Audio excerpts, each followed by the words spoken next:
ನಮ್ಮ ಪ್ರೀತಿಯ ಎಲ್ಲ ವೀಕ್ಷಕರಿಗೂ ನಮಸ್ಕಾರಗಳು. ಇಂದಿರಾ ಮನೆ ಅಡಿಗೆಗೆ ಸುಸ್ವಾಗತ. ಇಂದಿರಾ ಮನೆ ಅಡಿಗೆಯಲ್ಲಿ ಇವತ್ತು ನಾನು ತರಕಾರಿ ಸಾಗು ಮಾಡ್ತಾ ಇದ್ದೀನಿ. ತರಕಾರಿ ಸಾಗು ಮಾಡೋದಕ್ಕೆ ಮೊದಲಿಗೆ ನಾನೊಂದು ಕುಕ್ಕರ್ ತೊಗೊಂಡು ಅದಕ್ಕೆ 1/4 ಕಪ್ಪು ಬೀನ್ಸ್ ಹಾಕ್ಕೊಂಡಿದ್ದೀನಿ. 1/4 ಕಪ್ಪು ಬೀನ್ಸ್ ಹಾಕಿದ್ದಾದಮೇಲೆ 1/4 ಕಪ್ಪು ಹೂಕೋಸು ಹಾಕ್ಕೊಳ್ತಾ ಇದ್ದೀನಿ. 1/4 ಕಪ್ ಹೂಕೋಸು ಹಾಕಿದ್ದಾದಮೇಲೆ ನವಿಲುಕೋಸು 1/4 ಕಪ್ ಹಾಕ್ತಾಯಿದ್ದೀನಿ. ನವಿಲುಕೋಸು 1/4 ಕಪ್ ಹಾಕಿದ್ದಾದಮೇಲೆ 1/4 ಕಪ್ಪು ಕ್ಯಾರೆಟ್ ಹಾಕ್ಕೊಳ್ತಾ ಇದ್ದೀನಿ. ಕ್ಯಾರೆಟ್ ಹಾಕಿದ್ದಾದಮೇಲೆ 1/4 ಕಪ್ಪು ಕಡಲೆಬೀಜ, 1/4 ಕಪ್ಪು ಒಣಗಿರೋ ಬಟಾಣಿನ ರಾತ್ರಿಲೇ ನೆನೆಸಿಟ್ಟಿದ್ದೆ, ಅದನ್ನು ಇವಾಗ 1 ಕಪ್ ಆಗಿದೆ, ಅದನ್ನು ಸೇರಿಸ್ಕೊಳ್ತಾ ಇದ್ದೀನಿ.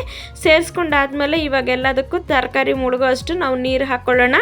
ನೀರು ಹಾಕ್ಕೊಂಡು 2 ವಿಷಲ್ ಬರ್ಸ್ಕೊಳ್ಳೋಣ. ನಾವು ಇವಾಗ ರುಚಿಗೆ ತಕ್ಕಷ್ಟು ಉಪ್ಪು ಹಾಕ್ಕೊಳ್ಳೋಣ. ನಮಗೆ ತರಕಾರಿಗೆ ಎಷ್ಟು ಬೇಕೋ ಅಷ್ಟು ಉಪ್ಪು ಹಾಕ್ಕೊಳ್ಳೋಣ. ಆಮೇಲೆ ನಮಗೆ ಸಾಕಾಗಲಿಲ್ಲ ಅಂದರೆ ನಾವು ಸಾಗು ಮಾಡಬೇಕಾದ್ರೆ ಹಾಕ್ಕೊಳ್ಳೋಣ. ಹಾಕಿ ಇವಾಗ ನಾವು ಕುಕ್ಕರ್ ಲಿಡ್ನ ಮುಚ್ಚಿ 2 ವಿಷಲ್ ಬರ್ಸ್ಕೊಳ್ಳೋಣ. 2 ವಿಷಲ್ ಬರ್ಸ್ಕೊಳ್ಳೋಷ್ಟು ನಾವು ಒಂದು ಚಿಕ್ಕ ಮಿಕ್ಸಿ ಜಾರ್ ತೊಗೊಂಡು 10-15 ಗೋಡಂಬಿನ ಒಂದು ಅರ್ಧ ಗಂಟೆ ನೀರಲ್ಲಿ ನೆನೆಸಿದ್ದೆ, ಅದನ್ನು ಇವಾಗ ನಾವು ನೈಸಾಗಿ ಪೇಸ್ಟ್ ಮಾಡ್ಕೊಳ್ಳೋಣ. ಸ್ವಲ್ಪ ನೀರು ಹಾಕ್ಕೊಂಡು ನಾವು ಪೇಸ್ಟ್ ಮಾಡ್ಕೊಬಿಡೋಣ. ನೈಸಾಗಿ ಪೇಸ್ಟ್ ಮಾಡ್ಕೊಂಡು ಇದನ್ನು ಪಕ್ಕಕ್ಕೆ ಇಟ್ಕೊಂಡು ಇವಾಗ ನಾವು ಸಾಗುಗೆ ರೆಡಿ ಮಾಡ್ಕೊಳ್ಳೋಣ. ನಾವು ಒಂದು ಬಾಣಲಿ ತೊಗೊಂಡಿದ್ದೀನಿ. ಬಾಣಲಿಗೆ ನಾನೊಂದು 5 ಸ್ಪೂನ್ ಎಣ್ಣೆ ಹಾಕ್ಕೊಳ್ತಾ ಇದ್ದೀನಿ. ಎಣ್ಣೆ ಸ್ವಲ್ಪ ಜಾಸ್ತಿ ಬೇಕಾಗುತ್ತೆ. ಎಣ್ಣೆ ಹಾಕಿದ್ದಾದಮೇಲೆ ಒಂದು ಅರ್ಧ ಟೀ ಸ್ಪೂನಷ್ಟು ಸಾಸಿವೆ ಹಾಕ್ಕೊಂಡಿದ್ದೀನಿ. ಅರ್ಧ ಟೀ ಸ್ಪೂನಷ್ಟು ಸಾಸಿವೆ ಹಾಕಿದ್ದೆ. ಅರ್ಧ ಟೀ ಸ್ಪೂನಷ್ಟು ಜೀರಿಗೆ ಹಾಕ್ಕೊಂಡಿದ್ದೀನಿ. ಸಾಸಿವೆ ಜೀರಿಗೆ ಮೇಯ್ನು ಸಾಗುಗೆ ಬೇಕಾಗುತ್ತೆ.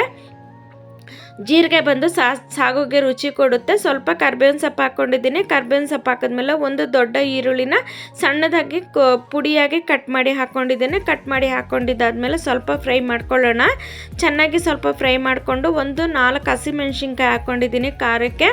ಮತ್ತು ನಾವು ಮಸಾಲೆ ಪುಡಿ ಹಾಕ್ಕೊಳ್ಳೋಣ. ಇವಾಗ ಸ್ವಲ್ಪ ಫ್ರೈ ಆದಮೇಲೆ ಇವಾಗ ಒಂದು 1/4 ಟೀ ಸ್ಪೂನಷ್ಟು ಅರಿಶಿನ ಪುಡಿ ಹಾಕ್ಕೊಳ್ಳೋಣ. 1/4 ಟೀ ಸ್ಪೂನಷ್ಟು ಚಕ್ಕೆ ಲವಂಗ ಪುಡಿ ಹಾಕ್ಕೊಳ್ಳೋಣ. ಚಕ್ಕೆ ಲವಂಗ ಪುಡಿ ಬರೀ ಚಕ್ಕೆ ಲವಂಗ ಪುಡಿ ಇದು. ಚಕ್ಕೆ ಲವಂಗ ಪುಡಿ ಹಾಕ್ಕೊಂಡು ಸ್ವಲ್ಪ ಚೆನ್ನಾಗಿ ತಿರುಗಿಸ್ಕೊಳ್ಳೋಣ. ನಾವು ಜಾಸ್ತಿ ಅಂಗಡಿ ಮಸಾಲೆ ಪುಡಿ ಹಾಕೋದಿಲ್ಲ, ಆದಷ್ಟು ಮನೆಯಲ್ಲೇ ಮಾಡ್ಕೊಳ್ತೀನಿ.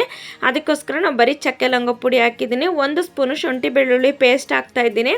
ಶುಂಠಿ ಬೆಳ್ಳುಳ್ಳಿ ಪೇಸ್ಟ್ ಹಾಕ್ಕೊಂಡು ಸ್ವಲ್ಪ ಹಸಿ ವಾಸನೆ ಹೋಗೋವರೆಗೂ ನಾವು ತಿರುಗಿಸ್ಕೊಳ್ಳೋಣ. ಸ್ವಲ್ಪ ಚೆನ್ನಾಗೇ ತಿರುಗಿಸ್ಕೋಬೇಕಾಗುತ್ತೆ. ನಾವು ಕೈ ಬಿಡ್ದಂಗೆಲ್ಲ ತಿರುಗಿಸ್ಕೊಂಡ್ರೆ, ನಾವು ಎಣ್ಣೆ ಬಿಡೋ ತನಕ ನಾವು ತಿರುಗಿಸ್ಕೊಂಡ್ರೆ ಚೆನ್ನಾಗಿರುತ್ತೆ. ಇವಾಗ ಒಂದು ದೊಡ್ಡ ನಾಟಿ ಟೊಮೆಟೊನ ಕಟ್ ಮಾಡಿ ಸಣ್ಣದಾಗಿ ಪುಡಿಯಾಗಿ ಕಟ್ ಮಾಡಿ ಹಾಕ್ಕೊಂಡಿದ್ದೀನಿ. ನಿಮ್ಗೆ ಎಷ್ಟು ಸಣ್ಣದಾಗಿ ಬೇಕೋ ಪೇಸ್ಟ್ ಕೂಡ ಮಾಡಿ ಹಾಕ್ಕೋಬೋದು. ಹಾಕ್ಕೊಂಡು ನಾವು ಚೆನ್ನಾಗಿ ಸ್ವಲ್ಪ ಟೊಮೆಟೊ ಮೆತ್ತಗಾಗೋ ತನಕ, ಸ್ವಲ್ಪ ಎಣ್ಣೆ ಬಿಡೋ ತನಕ ನಾವು ಚೆನ್ನಾಗಿ ಫ್ರೈ ಮಾಡ್ಕೊಳ್ಳೋಣ. ಫ್ರೈ ಮಾಡ್ಕೊಂಡಿದ್ದಾದಮೇಲೆ ಇವಾಗ ಮನೆಯಲ್ಲೇ ಮಾಡಿರೋಂಥ ಮಸಾಲೆ ಪುಡಿ ಇದು. ಚಿಕನ್ನು ಮಟನ್ಗೆ ಮತ್ತು ಮಸಾಲೆಗಳಿಗೆಲ್ಲ ಮಸಾಲೆ ಸಾರಿಗೆಲ್ಲ ಹಾಕೋಂಥ ಪುಡಿ ಇದು. ಮನೆಯಲ್ಲೇ ಮಾಡಿರೋಂಥ ಮಸಾಲೆ ಪುಡಿನ ನಾನು 2 ಸ್ಪೂನ್ ಹಾಕ್ಕೊಳ್ತಾ ಇದ್ದೀನಿ. ಇದು ಸಾರು ಕೂಡ ಗಟ್ಟಿ ಬರುತ್ತೆ, ಸಾಗುನು ಗಟ್ಟಿ ಬರುತ್ತೆ. ಇದಕ್ಕೆ ಸ್ವಲ್ಪ ನೀರು ಹಾಕ್ಕೊಂಡು ಒಂದು ಅರ್ಧ ಗ್ಲಾಸಷ್ಟು ನೀರು ಹಾಕ್ಕೊಂಡು ನಾನು ಮಸಾಲೆನ ಫ್ರೈ ಮಾಡ್ಕೊಳ್ತಾ ಇದ್ದೀನಿ. ಮಸಾಲೆ ಫ್ರೈ ಮಾಡ್ಕೊಂಡಾಗ ಚೆನ್ನಾಗಿ ಎಣ್ಣೆ ಬಿಟ್ಟು ಮಸಾಲೆ ಟೊಮೆಟೊ ಎಲ್ಲ ಚೆನ್ನಾಗಿ ಫ್ರೈ ಆಗುತ್ತೆ. ಇವಾಗ ನಾನು ಒಂದು 2 ಸ್ಪೂನಷ್ಟು ಮೊಸರು ಹಾಕ್ಕೊಂಡಿದ್ದೀನಿ. ಮೊಸರು ಹಾಕ್ಕೊಂಡು ಸ್ವಲ್ಪ ಚೆನ್ನಾಗಿ ಎಣ್ಣೆ ಬಿಡೋ ತನಕ ನಾವು ಫ್ರೈ ಮಾಡ್ಕೊಳ್ಳೋಣ. ಮೊಸರು ನೋಡಿ ಕ್ರೀಮಿಯಾಗಿ ಚೆನ್ನಾಗಿ ಮಸಾಲೆ ತುಂಬ ಚೆನ್ನಾಗಿ ಬರುತ್ತೆ ನೋಡಿ. ಇವಾಗ ನೋಡಿ ಎಷ್ಟು ಚೆನ್ನಾಗಿ ಎಣ್ಣೆ ಬಿಟ್ಕೊಂಡು ಮಸಾಲೆ ಎಲ್ಲ ನೋಡಿ ಯಾವ ಥರ ಎಣ್ಣೆ ಬಿಟ್ಕೊಂಡು ಮಸಾಲೆ ಎಷ್ಟು ಚೆನ್ನಾಗಿ ಕಾಣ್ತಿದೆ ಅಂತ ನೋಡಿ. ಇವಾಗ ತರಕಾರಿ ಬೇಯಿಸಿರೋದನ್ನೆಲ್ಲ ನಾನು ಸ್ವಲ್ಪ ನೀರು ಬಗ್ಗಿಸ್ಬಿಟ್ಟು ಹಾಕ್ಕೊಂಡಿದ್ದೀನಿ. ನೀರು ಬೇಕಾದ್ರೆ ಮತ್ತೆ ಹಾಕ್ಕೊಳ್ಳೋಣ ಅಂತ ನಾನು ತರಕಾರಿ ಬೇಯಿಸಿರೋ ನೀರನ್ನ ಪಕ್ಕಕ್ಕೆ ಇಟ್ಕೊಂಡಿದ್ದೀನಿ.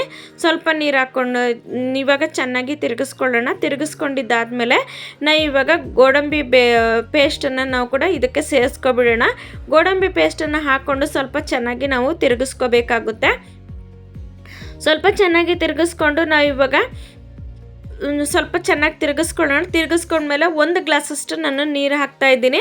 ತರಕಾರಿ ಬೇಯಿಸಿರೋ ನೀರನ್ನೇ ಮತ್ತೆ ಇದಕ್ಕೆ ಹಾಕ್ತಾಯಿದ್ದೀನಿ. ಇದಕ್ಕೆ ಉಪ್ಪು ಖಾರ ನೋಡಿಕೊಂಡು ನಾನು ಉಪ್ಪು ಸ್ವಲ್ಪ ಕಡಿಮೆ ಅನ್ನಿಸ್ತು, ಅದಕ್ಕೋಸ್ಕರ ಹಾಕಿದ್ದೀನಿ. ತರಕಾರಿಗೂ ಉಪ್ಪು ಹಾಕಿದ್ದೀವಿ. ಇವಾಗ ಸ್ವಲ್ಪ ಉಪ್ಪು ಹಾಕ್ಕೊಂಡಿದ್ದೀವಿ.